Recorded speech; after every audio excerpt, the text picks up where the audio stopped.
Hey guys, I just want to talk about buffer tuning. Whether you have a carbine system or an A5 length buffer system, I'm just going to touch real quick on some simple ways to diagnose and tune your buffer system. Obviously, there on the corner you see some little cheat sheets for people who maybe you're settled on what you have in your buffer system, you like what you have, or maybe you already have something like a Springco white spring in an H1 or a Springco blue in an H1 or H2, and you're still getting overgassed or whatever problems you're having. An adjustable gas block is a great solution to most of the time overgassing and just being able to finitely control that gas. Or for people like me who don't want to service more moving parts or have more parts to fail, there's a company called BRT that makes easy tune gas tubes that basically whatever you are using, you tell them what you're using and they make a gas tube specifically for that.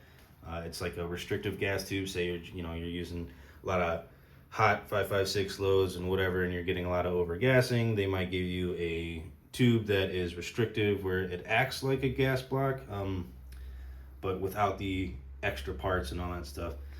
But moving forward, so a lot of the times with pretty much every rifle you see on the market, it's almost always overgassed. Most of the time, companies just put large gas ports onto the barrels in hopes that it powers through any dirt, grime, whatever, which obviously works for a while, but then it really starts to wear on your parts heavy over time. You don't want to keep that same overgassed ejection pattern for 10,000 rounds, or you're going to be doing a lot of gas rings and stuff like that. So you want to end up somewhere here in the middle where it's like that 3 to 430 ejection pattern coming out of the rifle. So say you've got a real big overgas problem, which most people do, and you've got just a standard carbine length with the carbine spring and carbine buffer. You might want to go to, maybe if you want to keep the spring tension the same. A lot of people do like keeping the spring tension the same as like what's standard. So a Springco white spring would be a great option, and then maybe moving to an H1 or an H2 depending on how bad your ejection pattern is. Those will significantly help reduce the felt recoil and will also expand your envelope of operation, and it definitely reduces wear once you get that ideal ejection pattern rather than the harsh, because you get bolt bounce and stuff like that with overgassing and then rolling gas rings and stuff like that. So if you can get that ideal ejection pattern, which you don't have to chase it so heavy, but you promote a lot less overtime wear and can make your system run cleaner and longer and more efficient, more reliable. Or say you have an A5 link system and you're overgassed, right? For you, the A5, you don't really have a lot of options on springs like you do with a carbine system, where you could have a white spring or the white hots or a blue, or I think they offer like the reds and oranges for higher tension and whatnot. For A5, you don't really have that. You have basically just the rifle length springs, either in standard or like a Springco green spring or like a Geisley Super 42 spring. So there's not a lot you can do with your spring tension at that point.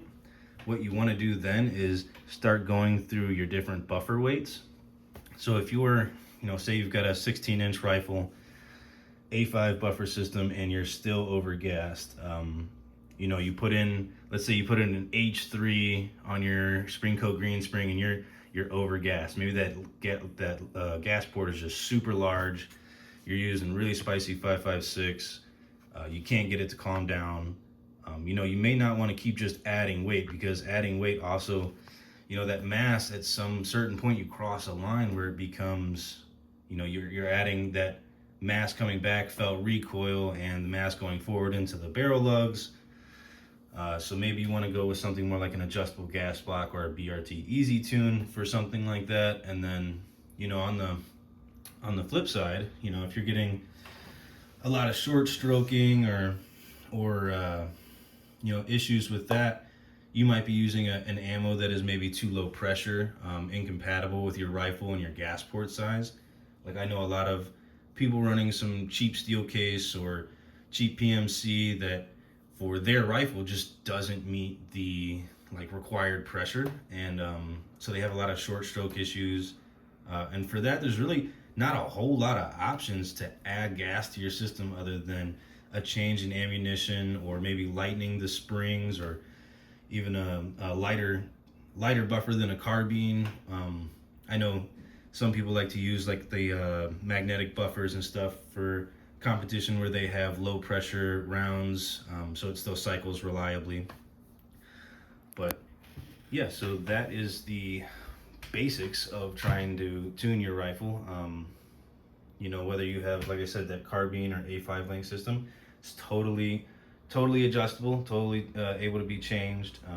Not a lot of spring options, like I said, with the A5 carbine. You've got a lot of different spring tension options, the buffer weight options, and all this stuff is only really important because beyond the mass and whatnot, you're changing the dwell times as you go up in weights, which for someone with an overgassed issue, that might really help, because that added fractions of a second for the dwell time might decrease your pressure inside the barrel enough that it gives you a more steady, ideal ejection pattern with just maybe a simple change in weight.